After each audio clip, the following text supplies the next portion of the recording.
significance. It's very interesting that when God chose the material to create the man, what did he choose? Remember the story? God created man from the dust. It's very interesting that in ancient times, in the Near East, most of the mythologies of the different civilizations, the Babylonian, the Egyptian empire, the Syrian, ancient, the Ugaritic empire, all of these ancient civilizations, as far as China, there are mythologies about creation wherein man was created from clay. From clay. Why? Because clay is malleable. You can mold it. Clay has commercial value. Right? And with clay, you can do a lot of things. That's why it has commercial value. Only the Bible delivers to us the true story of creation when it said that man was created not from clay, but from dust. Now listen to this carefully. In the Old Testament, in the history of the understanding of the Jewish people, dust represents insignificance or worthlessness. Dust has no commercial value. That's why when the serpent tempted Adam and Eve, God condemned him to humiliation. You will crawl on your belly and you will eat dust for the rest of your life. You exalted yourself, but now I will humble you to the dust. And to man who lifted up himself and desired to be as God, God says, you are dust, and to dust you will return. You understand that? The basic substance from which God created the man reminds us of a very important truth about our manhood. That our significance as men is never based on ourselves. Our significance is something that was given to us as a gift of God, as a gift of His grace. That's why God created the man in the dust of the ground, the significance of the earth, and then He raised him up and placed him in the most privileged place on earth, in the presence of God Almighty. A privileged place to be in fellowship with the Master of the universe. That act of bringing him from the dust into His presence is an act of grace. Grace in the Bible means undeserved, unearned favor from a person of high position given to a person of low position. Grace means God is giving you something you don't deserve. You are but dust. But God takes you from the dust and gives you significance by making you the friend of the Creator. Our significance comes from God, not from our performance. Now you will begin to understand why that is so, okay? Man's worth is based on grace, not on his performance or work. As men, because we are performance-driven, because we are more functionally oriented than the opposite gender, women, we tend to find our sense of significance through our achievements, right? Right? A man without any achievement in life is a man who lives for no purpose. Right?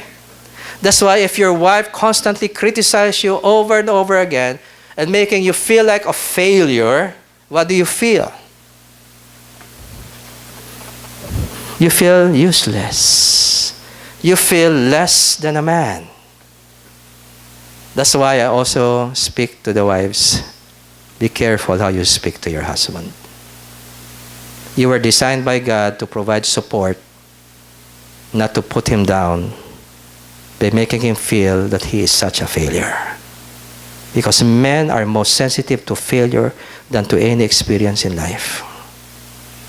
It's so hard for us to admit failure, to accept failure, because it violates our sense of dignity as men, because we are driven to perform and achieve. We were designed by God that way. Do you understand that? But God, from the very beginning of time, knowing our tendency to base our worth on our performance, He showed us that while we had no worth, just dust, God said, I took you from the dust and I gave you significance. It's not about your performance. It's about my grace. Your identity is defined not by what you do, but by your relationship with me. It's not about your performance. is about relationship. Now you will see the repercussions of this in a little while. Okay? Secondly, we find that God placed man in the place where he can fellowship with him. In his private garden, he took the man and put him in the garden. That's God's call for spirituality. Before God created another human being, God called to the man to be in touch with the invisible Creator. The foundation of manhood. Let me resent it. If you want to be successful as a man, the way God designed you to be, the foundation of your manhood is your relationship with God. Everything begins there. You know why? Because God already foresaw the fall. And He knew that man, when he develops the sinful tendencies in his human nature, will be no match to the passions of our flesh and to the temptations of the evil one without the help of God. We are easy prey to the passions of our sinful humanity. That's why I told you before, no amount of solemn vow that a man makes to a woman in public can be kept without the necessary character it takes for you to keep that vow for the rest of your life. It takes character for you to fulfill that vow. You understand this? And many men fail from their marriage primarily because of a lack of character. That's why they fail. You understand this, okay? So, spirituality is foundational to the life of a man.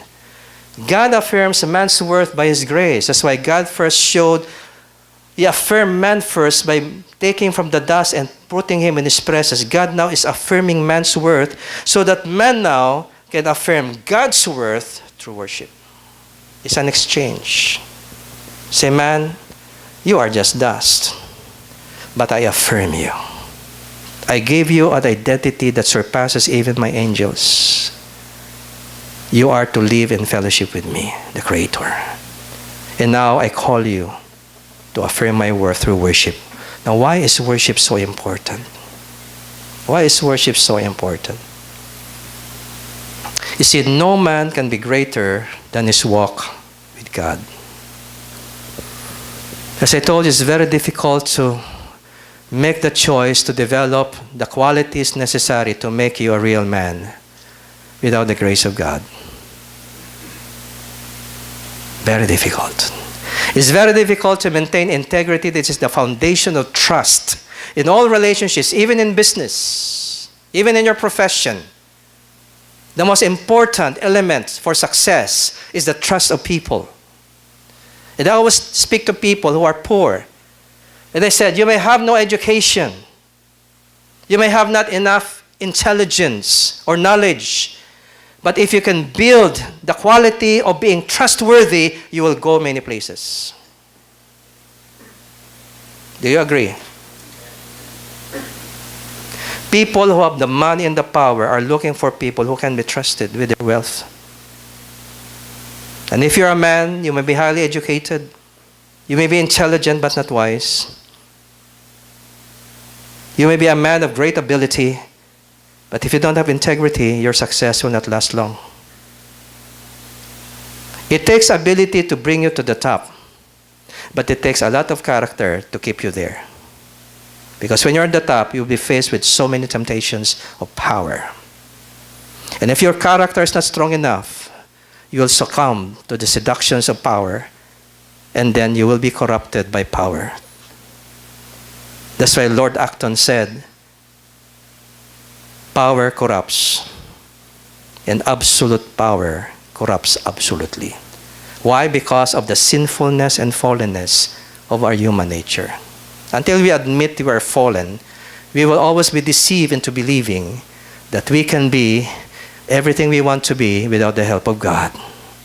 That's a deception. The foundation of our manhood is your relationship with God. No man can be greater than his walk with God. Secondly, when God took the man from the field and placed him in his garden, there was a job. Genesis 2:15, the Lord God took the man and put him in the Garden of Eden to work it and take care of it. Now listen to this. In Genesis 2, it is said that in the garden, God caused every fruit-bearing tree to grow up and bear fruit, even without the assistance of the man. Outside the garden was what is called in Hebrew the tzadi, or the field. That was the place which is not productive.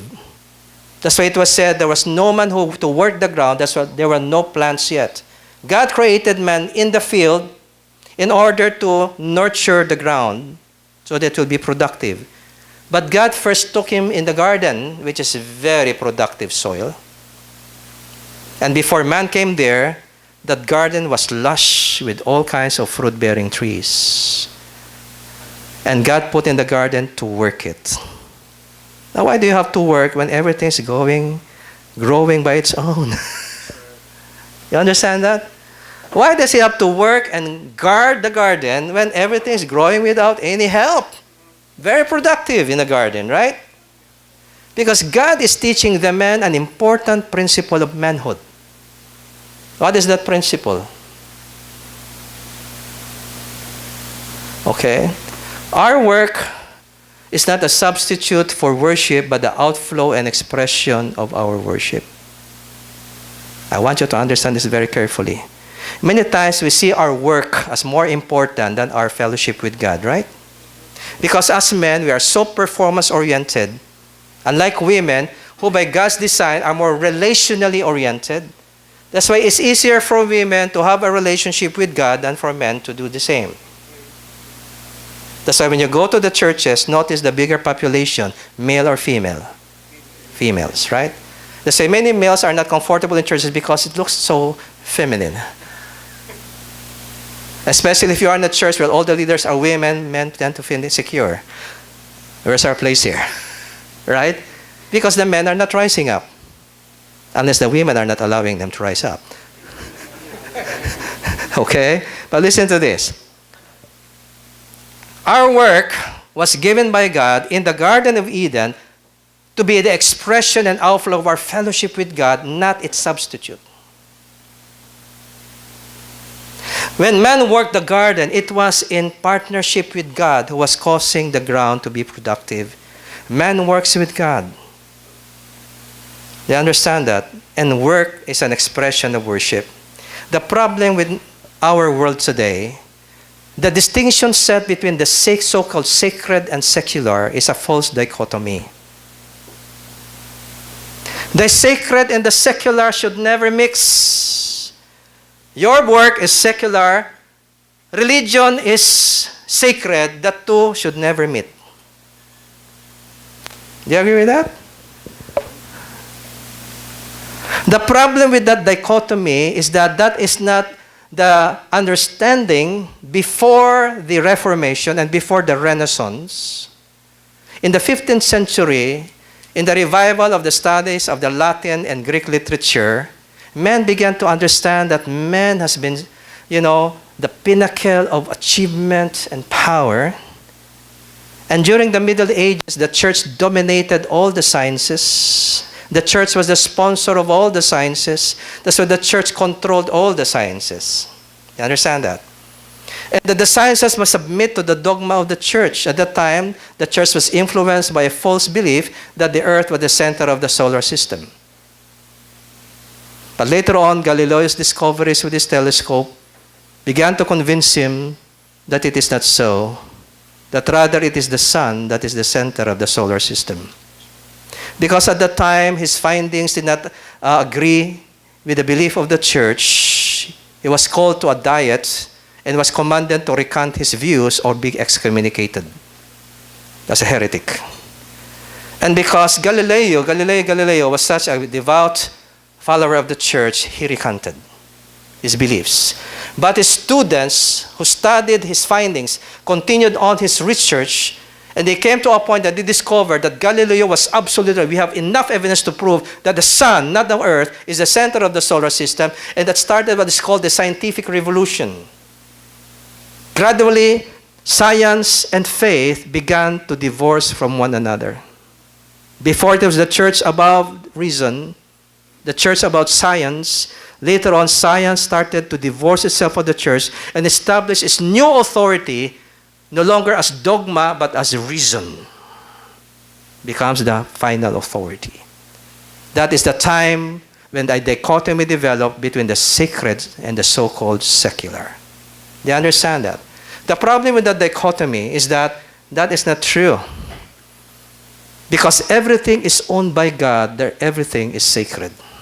Your business is sacred. The resources you use come from divine creation. The talents, the abilities that you have come from God as gifts to you. Every human being born in this world is born with some talent. No one is born without one. And if you think you never had a talent, it's sad to say to you, you just haven't discovered it yet.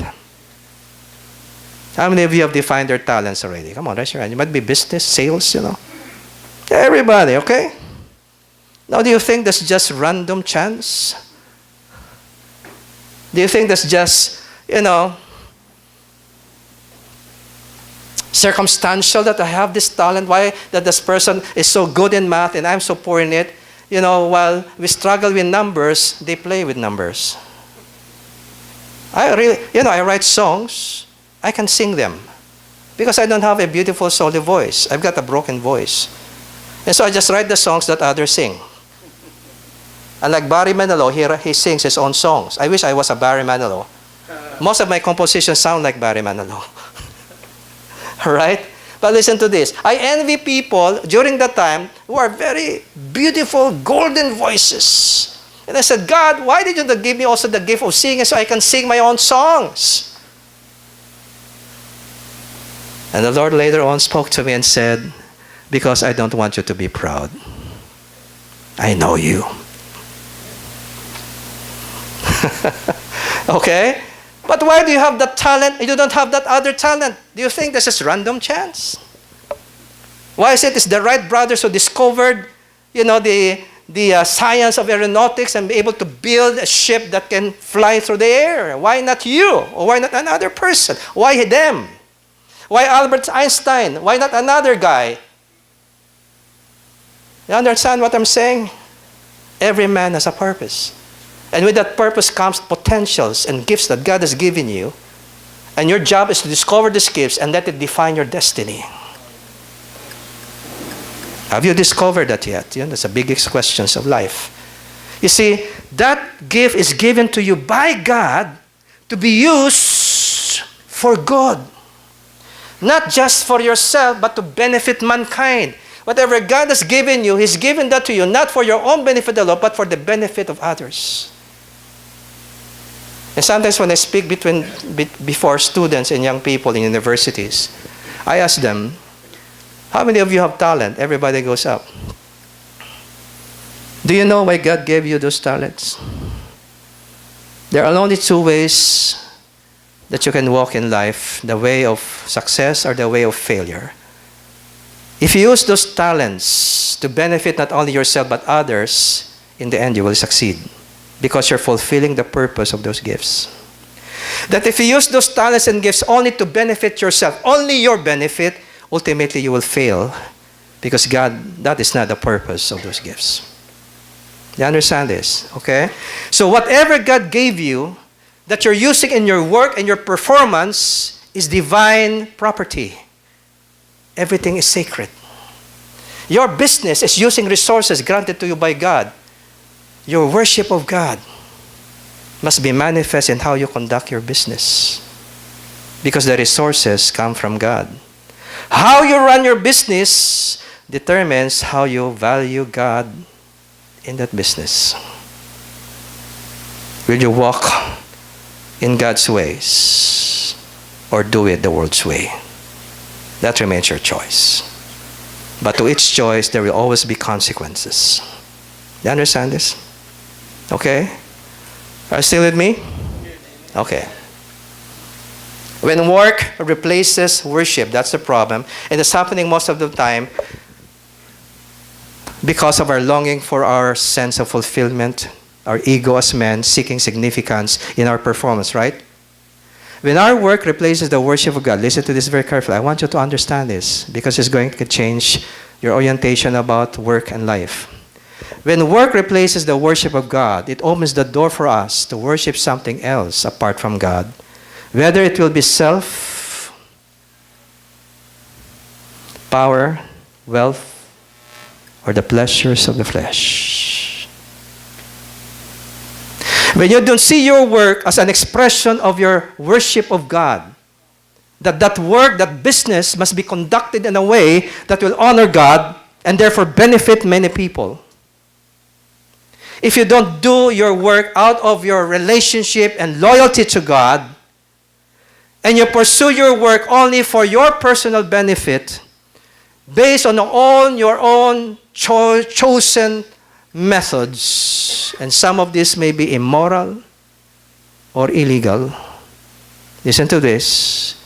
When work becomes the most important thing in your life, and it begins to keep you away from the worship of God, when you divorce work from God, you begin to create your own gods in the process.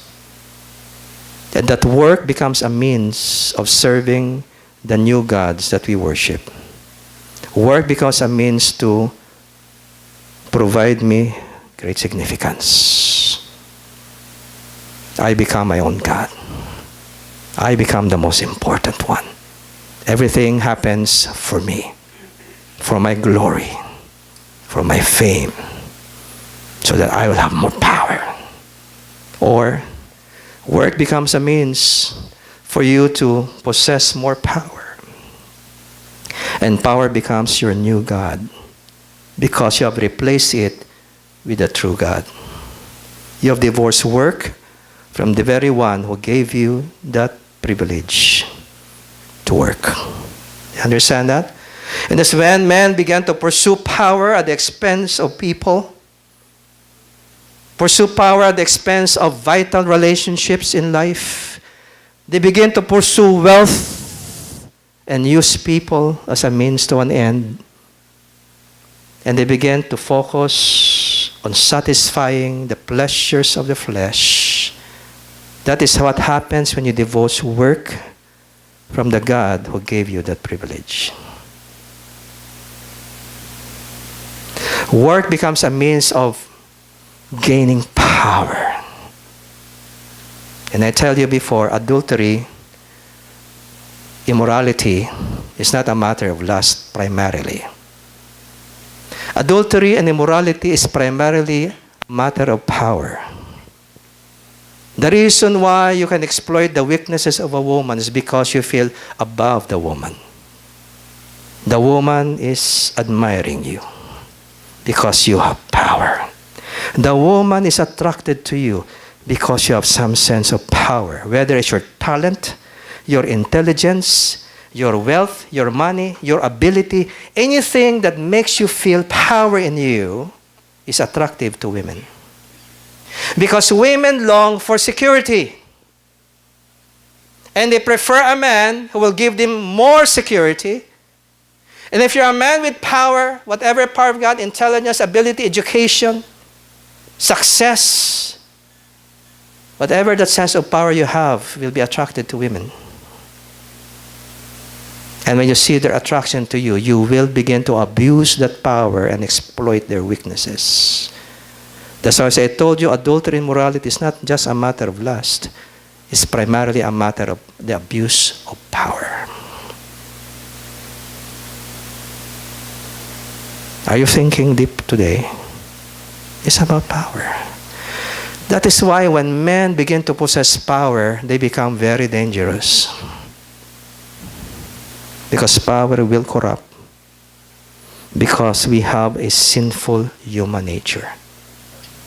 And I tell you, without God, it's very difficult not to fall into the seductions of power in our lives as men. We have more tendency in that than women have.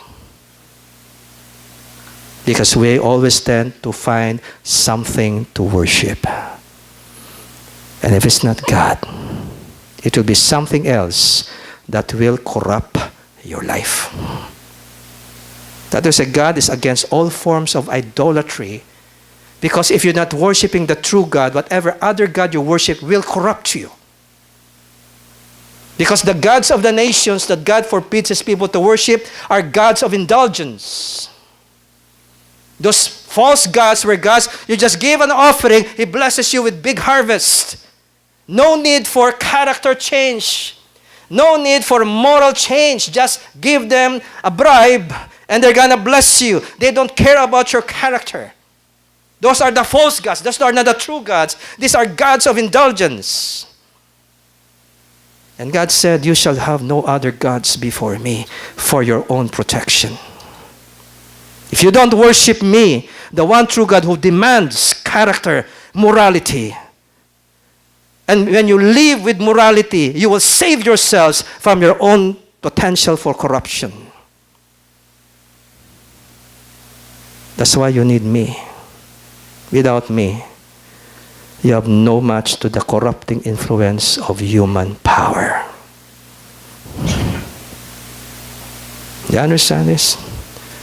I'm going to ask you, man, do you feel a sense of power right now where you are working?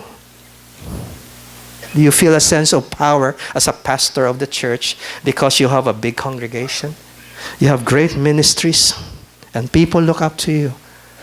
Are you an organizational leader, a head of your department in the company, and you're very successful in what you do, and you feel people look up to you? This brother, that's a sense of power. And I tell you, if you have no relationship with God, if you don't see this job, this opportunity as an expression of your relationship with God, if you don't see your work as an expression of your worship of God, that sense of power is going to corrupt you.